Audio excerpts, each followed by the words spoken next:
Une mère est décédée après avoir découvert la vérité dans le journal de son fils. Les fils de Fabienne ne lui accordaient pas la moindre attention. Contrairement à eux, Arnaud était toujours avec elle. Mais il est décédé il y a 10 ans, dans un accident terrible. Depuis ce temps-là, son jeune voisin John l'aide avec le ménage et les courses. Elle ne manquait de rien avec lui. Ça lui rappelait son fils adoré Arnaud.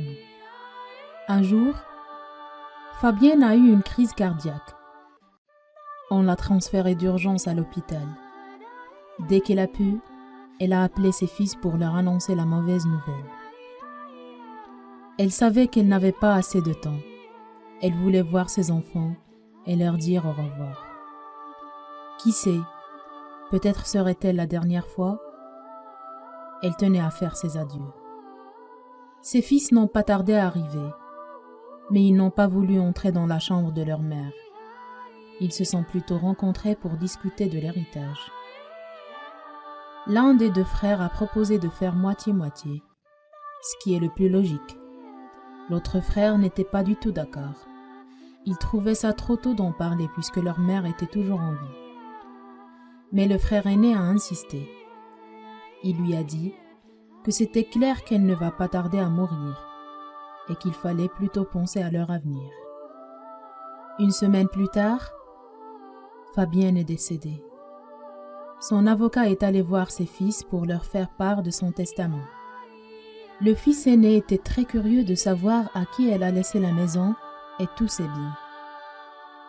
En lisant le testament, il a perdu sa joie et son sourire curieux. Leur mère a tout légué à leur jeune voisin John. Il a refusé que sa mère fasse une chose pareille pour un inconnu. Mais le journal intime d'Arnaud a tout expliqué. Il disait « J'ai récemment découvert que j'ai un fils. Il s'appelle John. Je suis très heureux qu'il fasse partie de ma vie. Je suis fier de lui, de la personne qu'il est.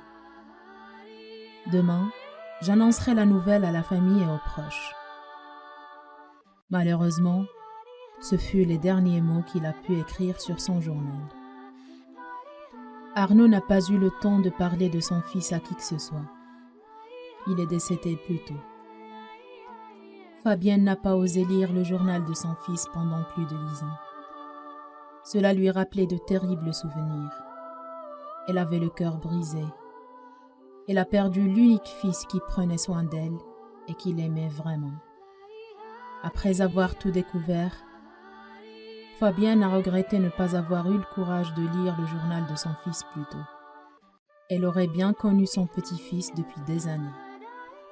Fabienne n'a pas regretté sa décision, car en rédigeant son testament, elle a tout laissé à John, avant même de savoir qu'il était son petit-fils.